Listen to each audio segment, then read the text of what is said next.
Look, if you spent any real time serving on a board, you already know the feeling. The clock is slowly ticking past hour 3. Someone is fiercely arguing about the landscaping budget for the 4th time this year, and the secretary is just sitting there frantically typing every single word. Today, we're going through a survival guide to meeting minutes, drawn from an explainer by LP Community Works. Because here is the harsh, everyday reality of boardroom administration. Absolutely no one cares about the minutes, until, of course, it's too late. The source material puts it perfectly. Good minutes are not glamorous. They're the thing everyone ignores until something goes wrong. And that is just the absolute unvarnished truth. Minutes aren't just tedious paperwork you have to file away. They are your organization's structural armor. Section 1, not a court transcript.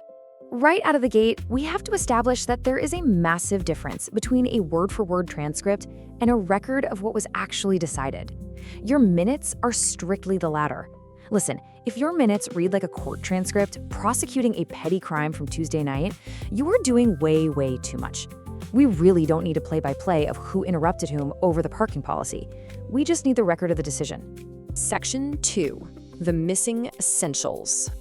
Every single valid motion has a very specific anatomy. It requires 3 exact pieces of information: who made the motion, who seconded it, and how the vote went. That is it. Skipping these details is probably the single most consequential mistake you can make, because without this, you do not have a legally binding board decision. You just have a room full of tired people sharing opinions. But there's another essential piece of information that gets surprisingly overlooked, and it's a very simple question.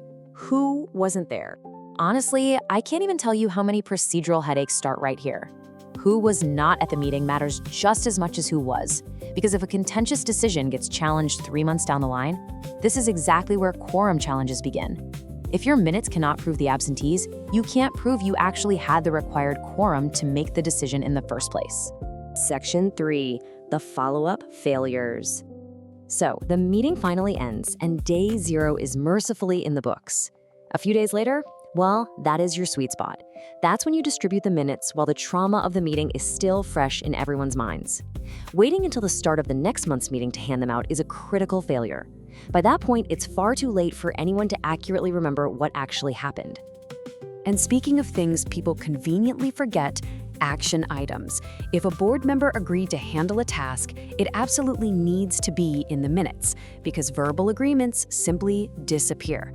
Without a written record, those earnest promises to call the vendor or review the contract will just vanish into the ether the second everyone walks out the door.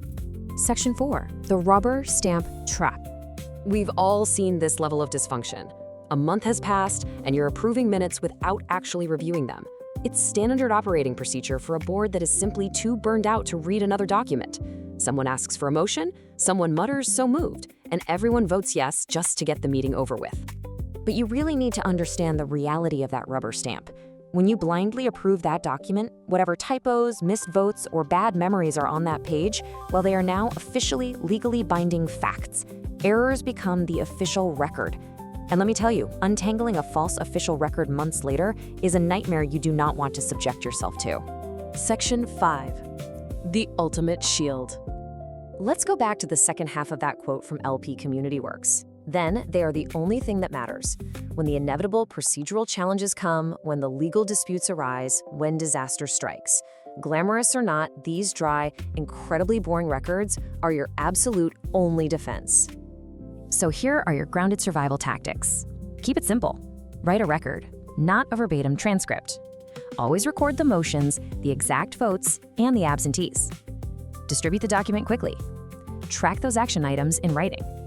And finally, actually read the minutes before you approve them.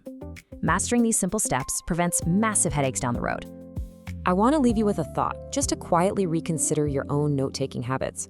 Are your board's minutes actually protecting you, or are they just setting you up for the next disaster? Think about that the next time you sit down at the boardroom table. If you need some help getting this right, you can check out the LP Community Works Meeting Agenda Hub. Good luck at your next meeting.